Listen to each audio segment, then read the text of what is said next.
say that Hollywood is a town built on dreams, and one of its greatest dreamers was Walt Disney. His life was filled with both exhilarating success and heartbreaking setbacks. But he never gave up. He just kept moving toward that great big, beautiful tomorrow. The story of Walt's life is truly a magical one, and no one could tell it quite like Walt himself. My dad worked as a carpenter in the World's Fair building. He eventually ended up in Chicago as a contractor, and he was doing that when I was born, December 1901. But my dad made some money as a contractor, then he wanted to get back to the farm. They finally ended up buying this farm in Marceline, Missouri. It was a beautiful farm, but it was not the kind of farm to make a living on. Things got pretty tough on the farm, and my dad had a sickness. So my dad sold the farm, took the money, and went to Kansas City. And my dad bought this Kansas City Star route. And they gave me a route. I was about 9 or 10 when I started that. In the winter, we'd go out at 3:30 in the morning, right after a blizzard, or in a blizzard, or in pouring rain. It didn't matter. I did that for 6 years. It was tough. The constant hardship took a heavy toll on the Disney family. One by one, the children began to leave home. And one day, Walt woke up to find his best friend, his brother Roy, had gone as well. So Walt did something that he would do throughout his life when things got tough. He took a chance. My brother had joined the Navy, so I wanted to join it. Well, I was still a year too young, I was 16. Why did this kid come in to me very excited? He said, there's something just forming here that you and I can get in. I said, what is it? He said, an ambulance unit. I was in Paris, 3rd of September, when Pershing pulled out. Paris, which had been this exciting thing, with all its soldiers and things, suddenly there wasn't a soldier to be seen. And I suddenly became very homesick. So then I went in and put a request in to be discharged. So I hit Chicago, that's where my parents were living, and I said, Dad, I want to be an artist. And my dad, he just couldn't buy that. So I pulled stakes and moved to Kansas City. Roy was in Kansas City working at a bank. One of the fellows working with Roy said, say, I have a couple of friends that have an art shop. So I went up with these samples, and there were all these corny things I'd done in France. Well, my gosh, they hired me. I mean, right on the spot. So I took the camera home, and then I started experimenting on my own way. So then I went into this Kansas City Film Ad Company. So that was where I got started in the animation business. So I was thinking if I had something with a novel quick, I might crack the market. But I still couldn't get anywhere with it. I failed. I learned a lot out of that. And I think it's important to have a good art failure when you're young. So I packed all my worldly goods in a cardboard suitcase. I went to Hollywood. Arriving there with just $40 in my pocket from my Kansas City ventures. Now my brother Roy was already in Los Angeles. Both of us were unemployed. We solved the problem by going into business for ourselves. We established the first animated cartoon studio in Hollywood.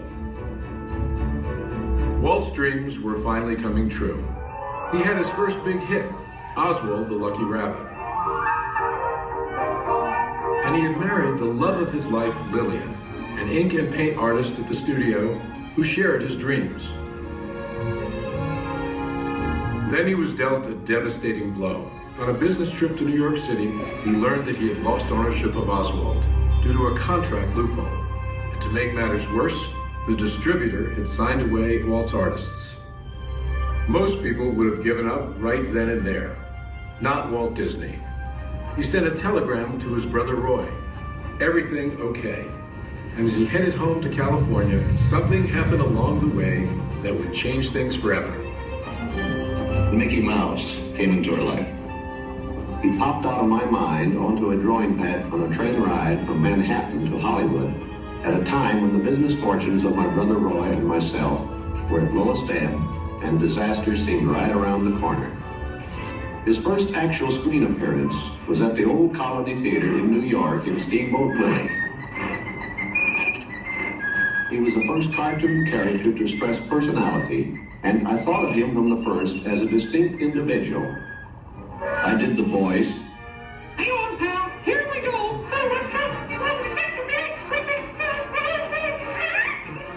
Mickey was simply a little personality assigned to the purposes of laughter.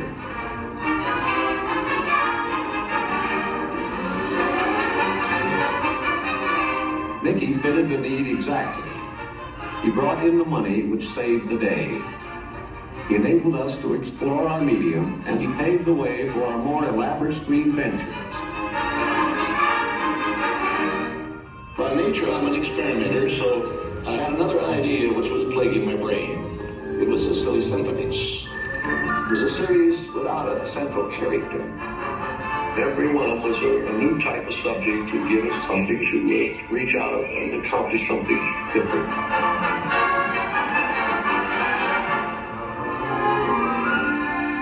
Then we started distributing both Mickey Mouse and the Silly Symphonies. It was Nip and Tuck getting them out. Walt began to push himself and his artists. And when he wasn't working, he was worrying about the future. And then the inevitable happened. In 1931, he had what he called a heck of a breakdown. So he did something unique for Walt Disney. He took time off and took his wife on the first vacation they had ever had. When they returned, he was a new man, filled with ideas for the future.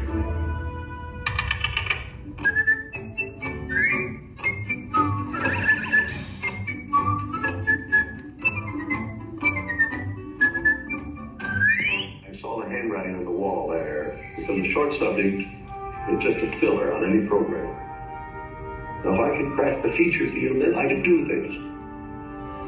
I had done a little story research on different fairy tales I might do, and Snow White was one of them. I thought it was the perfect story. I had the heavy. It's a magic wishing apple. Now, make a wish. I had the prince, then the girl, the romance. I had the sympathetic dwarfs and things.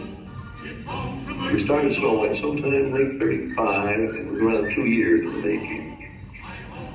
We had the family fortune. We had everything wrapped up in Snow White.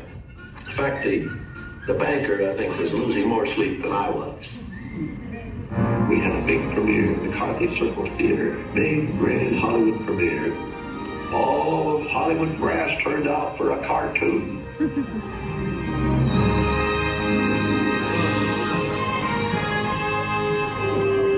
The Granny of Snow White and the Seven Dwarfs is going to be presented this beautiful statue. Isn't that great, Mr. Lee? Oh, it's beautiful. Aren't you proud of it, Mr. Disney? Well, I'm so proud, I think I'll bust. With the profits of Snow White, I built a studio.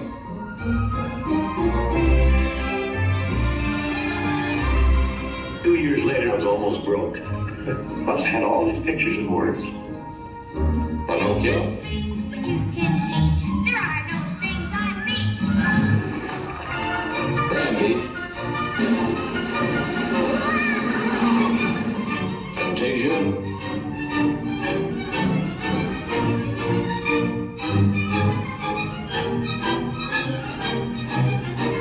That was when the war came.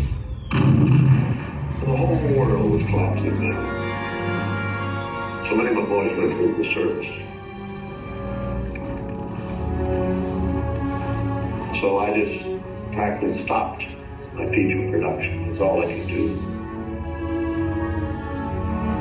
But after the war, I was quite a problem picking up the pieces. I knew that diversifying in the business would be the salvation of it. So I tried various things. I wanted to go beyond the cartoon. And I thought if I could get into the live end, there's things I could do. Stand by, engines.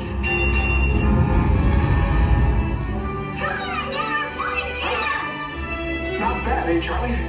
Let's open it up and see what you really do. I wanted enough different types of things that I could fall on my nose with one of these pictures, but I had another one right behind it that would hit. After long concentration on live action and cartoon films, we decided to try something that would employ about every trick we learned in the making of films. We would combine cartoon, live action, in an enormous fantasy, Mary Poppins.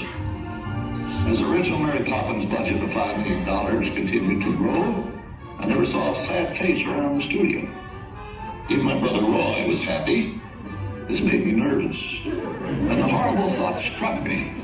Suppose the staff had finally conceded that I knew what I was doing.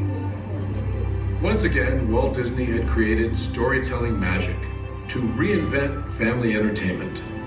But even then, he wasn't finished. He had a bigger dream in mind. Well, it came about when my daughters were very young, and Saturday was always Daddy's Day with the two daughters.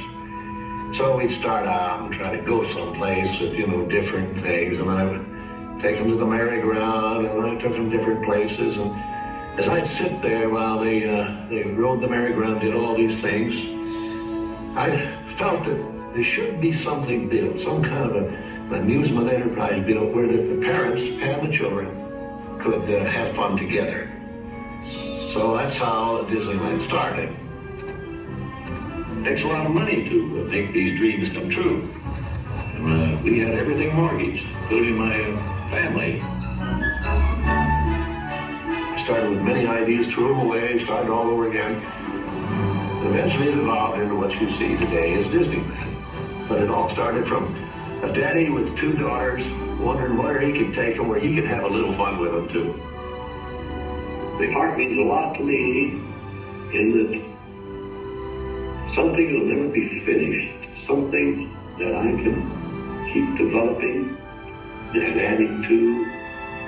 Not only do I add things, but even the trees will keep growing. The thing will get more beautiful every year.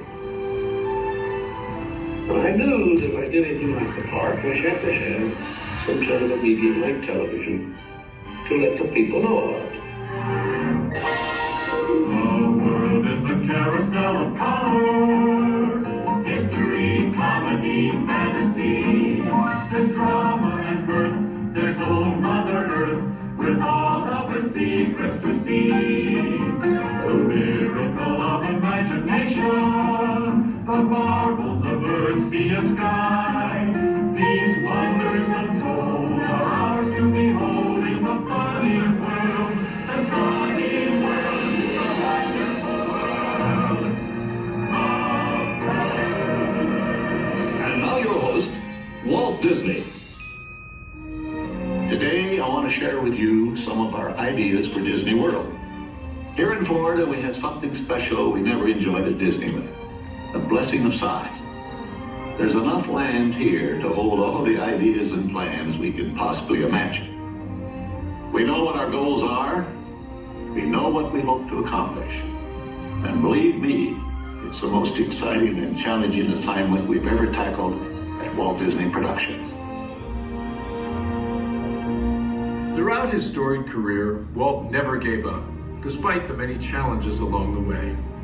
For his visionary work, he received hundreds of awards from all corners of the globe, more Academy Awards than any individual in history, and the Presidential Medal of Freedom for a lifetime of inspiring others. He created dreams that live on today for millions around the world. But with all of that, when asked to name his greatest reward, Walt's reply was surprisingly humble.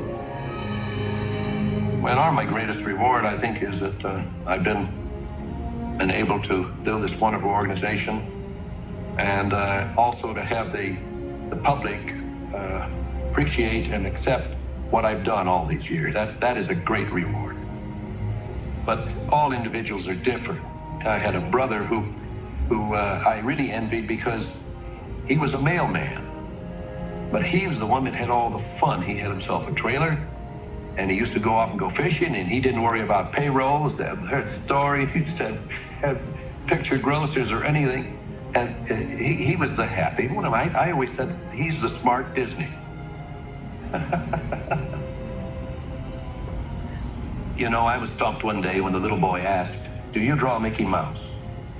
And I had to admit I do not draw anymore. "Well, then you think up all the jokes and ideas." "No," I said, "I don't do that." Finally, he looked at me and said, "Mr. Disney, just what do you do?"